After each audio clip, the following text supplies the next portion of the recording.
warahmatullahi wabarakatuh. Waalaikumsalam warahmatullahi Wassalamualaikum wala alihi wa ashabihi wa wala abad. Yang saya hormati Bapak Kepala Balai Padang dan Wilayah Sekitarnya, para pejabat struktural, para pejabat fungsional, para DI, dan juga para DSU, Bapak dan Ibu sekalian dari seluruh wilayah di Desa Padang, kepada kita semua dalam keadaan sehat walafiat, sehingga kita tetap positif, tetap aktif dan tetap dinamis untuk melaksanakan amanah yang ada pada kita semua. Dan akhirnya ini semua menjadi lahan ibadah kita dan kita mendapatkan juga dari Allah. Kemudian yang kedua, semoga salawat dan salam terlimpahkan kepada junjungan kita Nabi Muhammad SAW, Nabi yang menjadi teladan kita seperti kita meladainya untuk kita meladainya dari kita mendapatkan syafaat dari Muhammad. Baik bapak-bapak dan ibu yang saya hormati, baik kita langsung kita lihat slide-nya, nanti slide-nya bisa dibuka ya. Saya ingin menggambarkan secara umum tentang masalah digital di Indonesia sebelum masuk ke digital. Jadi kalau kita perhatikan ini sumbernya ya, dari beberapa sumber ya, di Indonesia itu penduduknya itu 272 juta poin 1. Jadi itu total penduduk yang menggunakan HP itu melebihi dari jumlah penduduk 338,2. Jadi 124%. Kemudian yang memakai internet itu 175,4. 64%. Kemudian yang aktif di medsos, di Facebook, Twitter, Instagram itu 59%. Jadi gambarnya seperti itu. Maka ke depan kalau nanti SIM juga itu harus dikembangkan menjadi mobile. Nah ini kalau kita lihat tingkat penggunaan internet di Indonesia. Nah Sumatera 36,9 juta jiwa. Jawa 95, ini jumlahnya ya, jumlah pulau-pulaunya itu.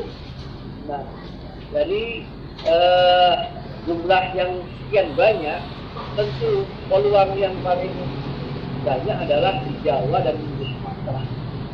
Jawa dan Sumatera jumlahnya paling banyak. Nah, ini tingkat pengguna internet ya, yang ada di Indonesia. Ini Jawa sama Sumatera saja itu juga lebih dari 100 berapa itu? 130-an, 131.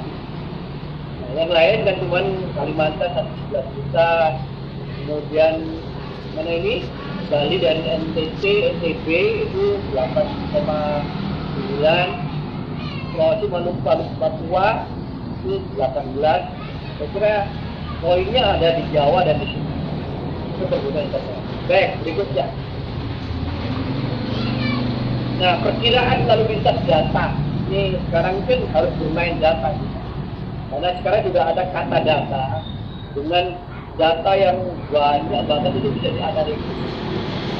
Menurut hasil risetnya, Cisco yang rilis pada pertengahan tahun 2016, di tahun 2020 dan sekarang ini besar lalu lintas data internet secara total mencapai angka 513 terabit per detik.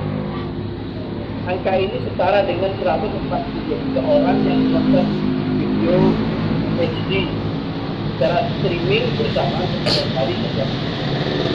Menurut data hasil penelitian LIPI, volume data tahun 2012 itu 2,33 gigabit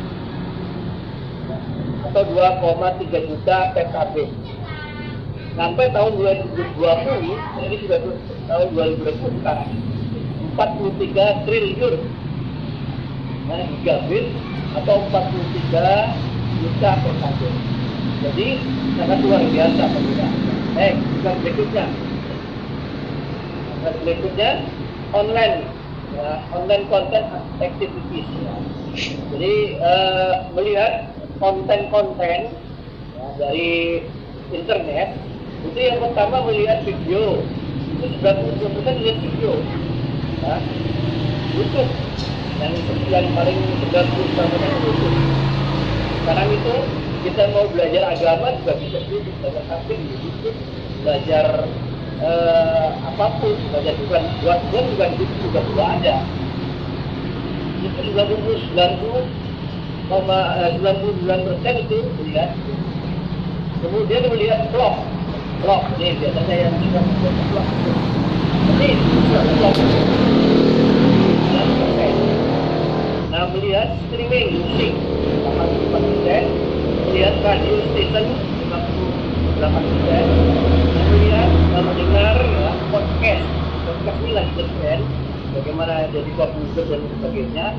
Sekarang sudah banyak bikin podcast itu 40 juga. Ya, berikutnya ini juga gambaran aja.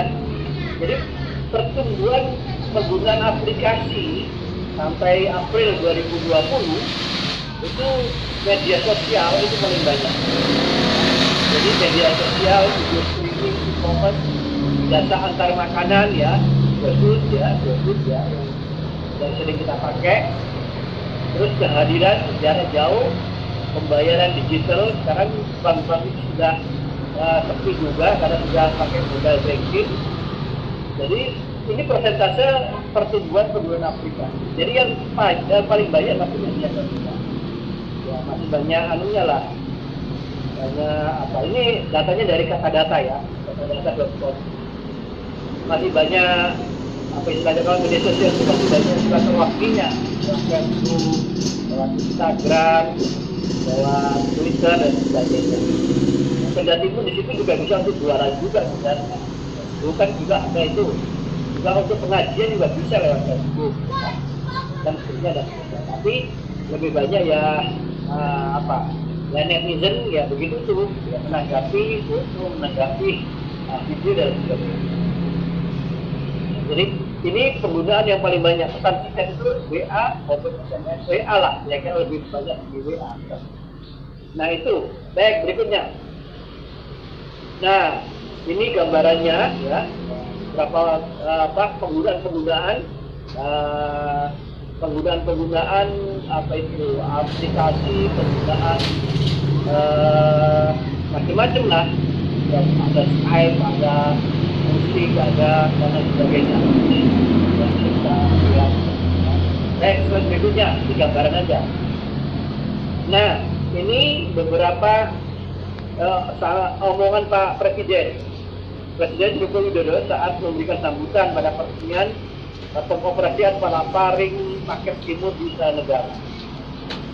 Beberapa tahun yang lalu pemerintah menyadari adanya ketimpangan yang tajam antara daerah dalam hal konektivitas. Oleh karenanya pemerintah berkomitmen untuk menuntaskan infrastruktur tol langit. Misalnya tol langit, ada tol langit, ada tol laut, ada tol darat.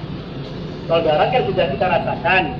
Itu di Sumatera kan dari Lampung sampai Palembang itu sekarang bisa ditempuh berapa jam itu? Acara tadi. Berapa jam? 4 jam ya? Tadi. Sudah sampai ke Palembang. Nah sekarang tol langit itu ya lewat alat satelit ya. Itu tidak hanya memajukan sektor ekonomi, tapi juga sosial budaya politik kita. Ini kan Indonesia ini alhamdulillah sudah terguncang resesi yang resesinya yang sangat dalam ya dengan kasus pandemi ini. Kita ya ada minusnya, tapi minusnya nggak terlalu tinggi. Minus 2 kalau nggak salah dibanding dengan Singapura, dibanding dengan yang lain-lain rata-rata 5 ke atas, 8 ada yang 14. Itu minus pertumbuhan ekonominya. Nah ini karena apa? Karena kegiatan kita ya, dengan infrastruktur yang sedang dibangun meningkatkan perekonomian kita walaupun dalam proses. Nah, Menteri Agama, Kementerian Agama memiliki data madrasah yang tidak memiliki jaringan listrik ada 11.998. Nah, internet madrasah itu ada 13.793 madrasah. Ini perlu penguatan jaringan listrik ya, dan internet. Bahkan ada bantuan juga, ada bantuan kuota madrasah. Nah, nanti tanya ke Dirjen Pendidik itu ada. Baik. Kementerian Agama, ini rumah kita, tempat kita mengabdi. Bagaimana Kementerian Agama? Nah, dalam Kementerian Agama, nah ini satkernya, kita mengenal ada 11 satker. Dirjen, Sekjen, Dirjen Pendis, PHU, sampai kepada BPJPH. Jaminan produk halal, itu BPJPH. Nah, Bali Bank ada di kita ini. Ini rumah kita. Nah, oleh karena itu, dalam bagian kedikatan, jadi sebagaimana yang disampaikan Pak Kaban, Badan Litbang dan Diklat ini yang menjadi rumah Kementerian Agama untuk menggodok, untuk mengkader, untuk menciptakan ASN yang berkualitas, yang profesional, berkualitas, dan punya skill yang bisa diandalkan, atau sebagai human capital untuk memproduk human capital. Ya, karena ke depan itu paradigmanya ASN kita itu harus berubah dari human resource administration menjadi human capital. Ini ke depan adalah human capital. Nah, tempat untuk menggodok manusia-manusia atau ASN agama agar profesional, agar berkualitas adalah di Diklat. Nah, itu bagiannya silakan ya. Nah, bagian kita itu semacam itu. Nah, jadi kita ada 14 BDK termasuk BDK Padang. Ini semuanya mulai perguruan tinggi, mulai madrasah, mulai takwid, mulai akan menak untuk pelatihan, untuk meningkatkan skilling, upskilling, reskilling, itu ada di Balai Diklat di Kementerian Agama. Oleh karena itu, kita harus bisa memfasilitasi ASN yang ingin meningkatkan, mengupdate kompetensi. Nih, oke, selanjutnya. Nah, tantangan pelatihan kebenak. Tantangan. Ini kan sekarang sudah terasa banget, ya. Tantangan pelatihan Kementerian Agama. Ya, di era pandemi, akhirnya apa? Semuanya pakai zoom-zooman semacam ini. Nah, tantangannya yang pertama belum merata kesempatan pelatihan. Nah, kalau menurut peraturan pemerintah yang terbaru, semua ASN punya kewajiban 20 GP dalam setahun untuk mengupdate, meningkatkan kompetensi. Ini harus disiapkan oleh BDK. Bagaimana caranya meratakan kesempatan pelatihan kepada seluruh ASN. Nah, komitmen pimpinan yang belum sadar atau belum memperhatikan secara penuh terhadap perlunya peningkatan pelatihan atau uji kompetensi kepada ASN. Nah, yang ketiga, penyelenggaraan Diklat belum full berbasis IT. Diklat kita dulu itu kan reguler, tatap muka. Begitu ada pandemi baru terasa perlunya Diklat secara online. Ini kalau kita lihat di Kementerian Keuangan itu juga corporate university yang seluruh ASN sudah bisa dikonsultasikan online, ya, berbasis Android lagi, berbasis HP sudah. Jadi semua ASN bisa melihat dirinya, saya kurang apa, kelebihan saya apa, kekurangan saya apa. Maka kekurangan itulah yang akan dipenuhi dengan mengikuti Diklat kita. Dan Diklat itu sudah macam-macam. Silakan, dirinya kurang apa, silakan langsung browsing, lihat, boleh ikuti Diklat. Jumlah BDK, yang keempat, jumlah BDK masih belum memadai. Dan insya Allah ini kita sedang proses pendirian BDK untuk BDK Riau dan BDK Lampung. Ini kita sudah kemarin sinyal-sinyalnya dari Kementerian Kopi sudah disetujui untuk berdirinya BDK Riau dan BDK Lampung. Tapi masih proses ini. Belum maksimalnya evaluasi diklat. Diklat itu masih evaluasinya kadang-kadang ya apa? Belum maksimal, belum menggunakan teori ya yang jelas, ya, sentrik dan sebagainya, dan juga akhirnya evaluasinya masih sebatas puas dan tidak puas, dan belum pada masih pada tataran outcome, belum output, belum outcome, pada tataran output, belum outcome yang bisa dirasakan. Kemudian yang terakhir adalah rasio widya suara sangat kecil antara widya suara dan jumlah ASN. Widya suara kita itu total 340 se Indonesia, sedangkan pegawai kita ya, sangat luar biasa, utama dengan yang non PNS bisa puluhan juta ya. Guru aja itu udah 1 juta lebih, belum lagi yang penggulu, belum lagi yang penghulu dan sebagainya. Nah itu tantangannya. Baik, berikutnya tantangan dalam angka. Nah ini angka terus. Coba bisa kita lihat ini anu perbandingannya. Total pegawai 220.967. Ini belum masuk yang CPNS yang baru. Alumni-nya baru 77. Total widya suara ini sudah, ini kebanyakan ini 451 ini dengan yang baru-baru. Nah, terus pusat dan balai diklat itu 16. Maka ini masih angkanya masih belum seimbang, ya. Rasionya sudah bisa memenuhi, terutama widya suara. Oke, berikutnya perspektif pelatihan era industri 4.0. Nah, lanjut. Nah ini sudah kita terangkan ya, itu sudah paham semua. Era industri 4.0 itu 1.0 itu industrinya masih tua. Kemudian industri 2.0 juga listrik. Kemudian 3.0 sudah mulai pakai IT, sudah pakai IT.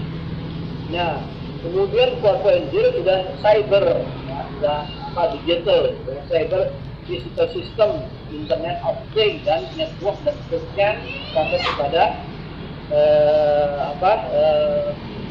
artificial intelligence itu 4.0. Ini serba robot. Nanti kita harus siap untuk menghadapi cyber dan semuanya serba digital. Ini ya, 4.0. Baik, terusnya perspektif pelatihan 4.0 ya. Ini omongan dari yang Mark Zuckerberg ya, bahwa ke depan kita harus sudah mengakses internet sebagai satu-satunya yang harus kita pakai untuk untuk menyambut 4.0 itu. Baik, berikutnya. Nah ini dasarnya, ya, dasar kita melakukan pelatihan, melakukan diklat. Nah yang paling pokok adalah e-learning dan pelatihan jarak jauh. Nah coaching, mentoring, e-learning, pelatihan jarak jauh ini harus segera digalakkan karena ya dengan kondisi pandemi ini memang harus dituntut untuk semacam itu. Baik, berikutnya Pak siapa? Nah ini ya pelatihan ini. Nah, SIMDiklat sekarang, SIMDiklat Sistem Informasi Manajemen Pendidikan dan Pelatihan. Nah, dasar hukumnya ini ya, itu berkembang ya dari PMA nomor 19, kemudian PMA 43, kemudian Keputusan Kaban 75 tahun 2015 tentang pedoman untuk IT ya, dalam penggunaan SIMDiklat. Baik, pengembangan SIMDiklat. Nah, ini pengembangannya. Yang pertama, fase implementasi 2016 ya.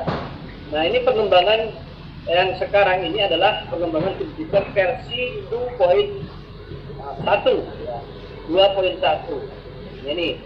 Jadi tahapan-tahapannya ini 2016, 2017, 2018, 19 ini fase yang sekarang ini di fase versi 1. Nah, 2018-19 fase versi 2.0. Nanti 2020 ada versi 2.1. Ini pengembangan nanti tahun depan 2 versi 2 tadi itu. Ya. Baik, fungsi utama Simdiklat. Ya, Diklat itu pertama untuk memudahkan meningkatkan kualitas Simdiklat. Yang kedua, mendeteksi ASN yang belum dan atau tidak pernah mensertifikat secara lebih akurat dan cepat, supaya tidak sertifikat itu aja. Jika penyuluh itu, jika arsiparis orang itu, jika pustakawan orang itu, jadi menjadi aktivis diklat. Nah, ini bisa dideteksi. Jadi ASN tidak bisa berulang-ulang di diklat, ya, kecuali jika yang berjenjang kemudian yang ketiga, meningkatkan kualitas pelayanan. Baik, berikutnya. Nah, permasalahan utama Simdiklat. Ya. Nah, ini aturan kediklatan yang cepat mengalami perubahan. Nah, memang harus dinamis. Jalan itu sangat cepat perubahan. Kemudian kapasitas memori dan prosesor pada server juga yang masih kurang. Alhamdulillah sekarang sudah dibantu, masing-masing BDK sudah punya server.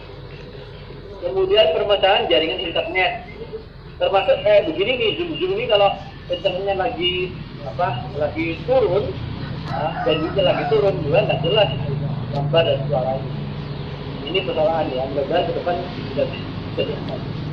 Belum adanya integrasi, nah data terintegrasi ini yang paling penting. Nah, ini kan insya Allah kita akan terintegrasi dengan sistem informasi manajemen kepegawaian kita. Insya Allah mudah-mudahan ini segera supaya lebih akurat ya data Simdiklat. Belum ada aturan pendukung admin Simdiklat. Ini permasalahan. Baik, berikutnya fitur. Ini yang perlu dikenal, fitur aplikasi. Ini untuk pengembangan 2021 versi 2.1. Nah, user interface dan user experience, perubahan terkait tampilan Simdiklat dengan pendekatan kaidah interaksi manusia dan komputer, sehingga diharapkan dapat memudahkan pengguna dalam mengoperasikan Simdiklat. Terus yang kedua, flow dan modul sistem perubahan mencakup alur proses bisnis Simdiklat yang telah disesuaikan dengan user requirement dan balai diklat. Kemudian yang ketiga, hardware-nya penambahan kapasitas server baik dari segi memori, RAM dan bandwidth supaya nggak bermasalah ya. Nah, ini pengembangannya. Baik, berikutnya. Ya. Itu sebenarnya pengembangan yang akan ada. Ya, saya kira gitu. Itu apa itu? Petani sibuk menanam padi di saat subuh. Kami tutup presentasi ini. Assalamualaikum warahmatullahi wabarakatuh.